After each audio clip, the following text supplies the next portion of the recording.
I admire and respect anyone who is comfortable being half naked in public. I hope someday to contain that boldness within myself. Hi friends! Today we're going to try something that I have actually surprisingly never done before on this channel, which is trying to style current fashion trends that are out of my comfort zone. And this one is extra fun because the 5 trends that I am going to try to style today were given to me as a challenge by my wonderful friend Maya of MAIAZINE. Let's let her introduce herself. Hey guys, I'm Maya. I make street style interviews, little lookbooks, trend analysis videos, even though I'm a very illiterate fashionista, but mostly I'm a subscriber of Liz that is just happy to be here collabing with her. So we're gonna be challenging each other to try 5 trends that are out of our comfort zones. Let's go! I am very excited and intrigued to try styling these 5 trends that I frankly would not wear of my own accord. And to see what Maya does with the trends I challenged her to style. That video is of course linked in the description. Make sure you go watch it after this one. Okay, let's get into it.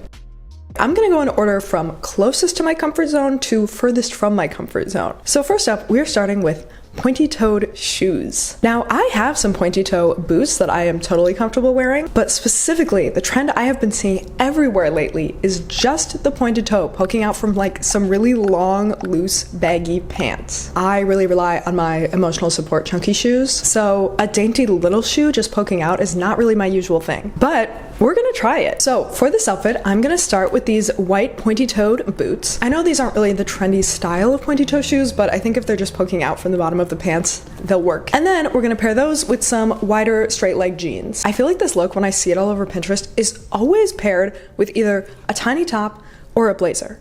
Or both. I don't know why that's the formula, but I feel like a more me version that also will hopefully look a little less like straight off Pinterest is to put a big chunky sweater on top instead. So I'm gonna use this big bold cardigan and then underneath a very brightly colored turtleneck. I also think maybe a headband or a hair scarf would be really cute with this. We're just gonna have to see. I'm gonna play around with it and show you the final look. Okay, here is the finished outfit. I have to say, I thought these pants would look a little longer and baggier with these shoes, and I am disappointed that they don't. But just imagine the jeans are a couple inches longer, okay, and that would make this the perfect look. Overall, I do actually think the more low-profile, elegant, pointed-toe shoe is a fun, unexpected choice with this more casual outfit. I would normally go with something like chunky boots or sneakers or something, but I think these shoes add sort of a sophisticated touch that's also echoed by the headband, which just brings in a little more dimension and subtle contrast to the outfit, because the sweater and turtleneck and jeans are so much more like chill and cozy and playful. Overall, I am really liking this a lot more than I expected to. I think the fact that it's outside of my usual style is actually what makes it cool to me, because it brings a new tone into an outfit, which makes it more interesting. Alright, our next trend, which I actually don't think I've ever tried before, is jackets as tops. Specifically like tighter or more fitted jackets, not just like a big old coat worn closed up. You know the look. You know what we're talking about here. I feel like I've seen this the most with track jackets, which I unfortunately don't own, but also a lot with jean jackets and leather jackets. And my leather jacket is probably actually the most fitted jacket I own. I usually never wear it closed or zipped up at all, so I'm gonna challenge myself with this one. On the bottom, I want to go with a long skirt. That is my comfort item, my comfort silhouette. We're doing this blue midi skirt right here. And then for shoes, I think these knee-high red orangey leather boots would really bring this to the next level. I also think to top it all off, a beret would be so cute with this. Of course, we're gonna do some sunglasses, and then I'm definitely gonna add a bag to this one too. I'm thinking maybe a tote bag. We'll just have to see.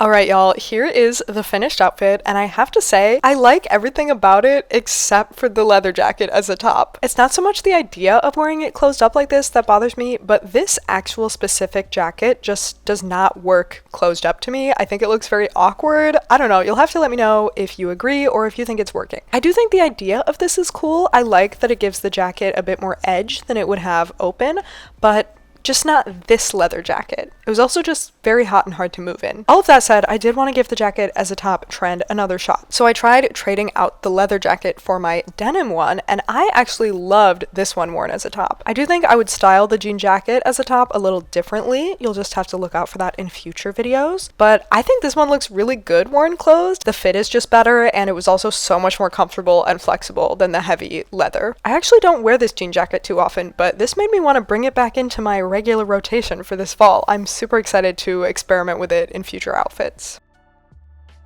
Alright, before we style our next trend, I need to tell you about today's sponsor, which I have literally been using for years already, Skillshare. As you know, I make videos, I'm also a graphic designer, and while I have no formal education in either of those things, I have managed to develop those skills well enough to make them my career with the help of Skillshare. There are also so many ways to explore and achieve smaller goals on Skillshare. Classes on things like productivity or creativity exercises have been some of the most inspiring and fun to me. And of course, when I launched my Etsy shop last month, I literally used Tiffany Emery's class, Etsy Launch, How to Open an Etsy Shop Like a Professional Seller, as my step-by-step guide. My Etsy shop is linked in the description, by the way. I truly cannot recommend Skillshare enough, and you can try it right now for a month for free through the link in the description. There's no downside, okay? So go ahead and click the link, give yourself a chance to explore some new skills and reach some new goals. All right, now we're getting into the trends that I am a little more actively resistant to, starting with Barbie Pink. If you watch my channel, you've probably heard me say recently that I rarely wear pink. Even though I like the color, I have it in like my home decor and stuff, it just doesn't really feel like me when I have it on a lot of the time. So the whole Barbie core, Barbie pink, just the whole trend towards the color pink in general has not really been my thing. But I think I really tend to forget that it's not all or nothing with pink. You can wear it with other colors. I don't know if that's cheating the challenge. I'm not sure if I was meant to style like an all pink outfit or just use pink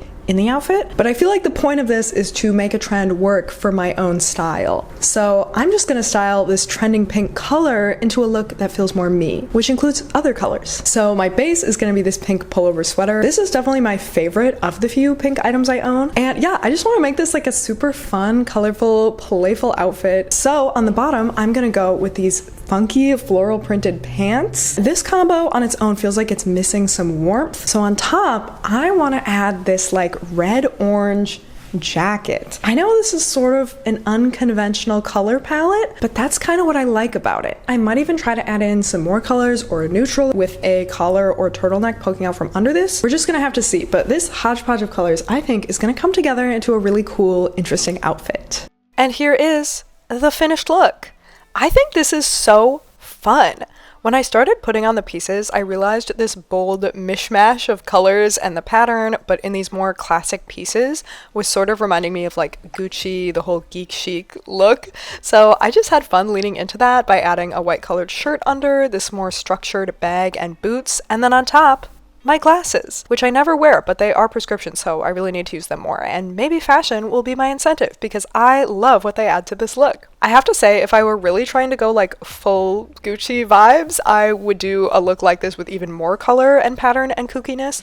But as it is, I think this is actually still very wearable. I love the colors together, and I love that this bright pink is prominently featured without the look reading as Barbie core at all. This is making me excited to try more looks like this fall and even include this pink sweater in them. Okay, next up we have a trend that I am an open hater of, and that is low rise. I'm not a low rise hater because I think it looks bad. I don't. I am a low rise hater because I am uncomfortable with my body. I have short legs. I do not have a flat stomach when my body is relaxed, which, side note, does anyone? Like, actually, does any human woman? Anyway, low rise. We're doing it anyway. I'm gonna do it with a skirt. I'm gonna go with this pink one. See, here's a pink item I do love, but I think it's because it has so many other colors and patterns in it. I do think something I tend to forget about low rise is you don't have to wear like an abdomen exposing crop top with it. You can also just wear a long t-shirt. So that's what I'm gonna do in this outfit. I have this dragon graphic tee. I don't know if these quite go together, but I feel like it's gonna work. They have a lot of the same colors. I'm gonna make it work. And then I do need all the comfort items I can get with this one. So I am going to use my emotional support chunky loafers. And then just to make it all a bit more interesting, I think I'm gonna try adding some accessories. I might do this vest on top. That might be too many different things going on. We'll see. We'll see where it leads us. And here is our low-rise outfit. I have to say, for the fuss I made about low-rise and how much I don't like it on me, I am now laughing at myself because this looks so normal to me. I mean, obviously these are all clothes I like and would wear anyway, and I did sort of an unexposed version of it, but even so, just having the waistline fall lower is something I thought I hated, but I really don't here. Honestly, I think the issue for me is also a lot to do with how it feels. Not having that fabric and waistband there just makes me feel very exposed, and I'm so used to having the high waist that that's just what I'm comfortable with now. Like, it felt physically very weird wearing this. But seeing that it actually looks almost exactly the same does make me feel a lot less self-conscious. I do think I'll still stick to high-rise generally in my daily life because I just love that look more, but maybe I'd be more open to playing around with it or trying out this variation sometimes.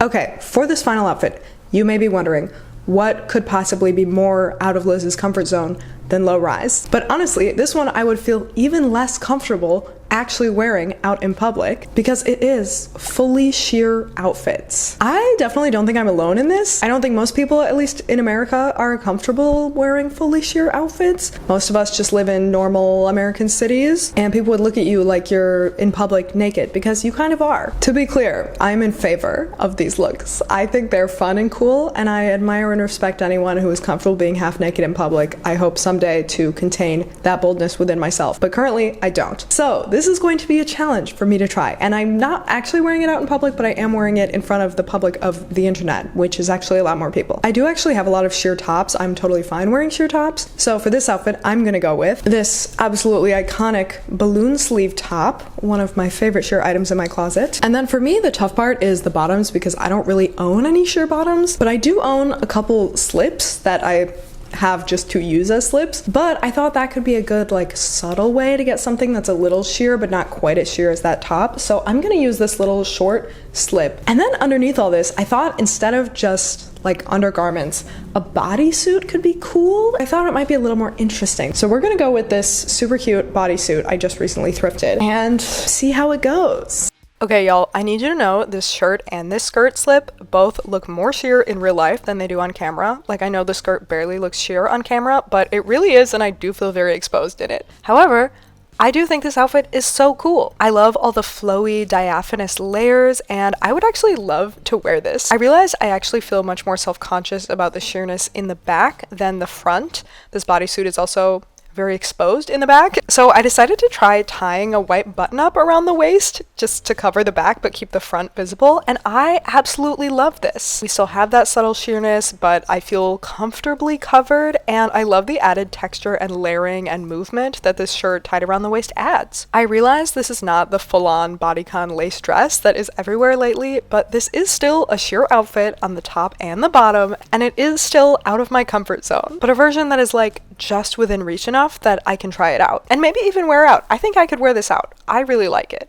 Please let me know in the comments what you think of these trends, which look was your favorite, and if you would wear any of these. And don't forget to go watch Maia's video next. Her video is linked in the description, and so is her channel. If you like me, you'll love her. Oh, and I heard if you leave a comment, go watch Maia's video and subscribe to both of our channels. You will gain the confidence to wear a full transparent outfit out in the world, and everyone will love it.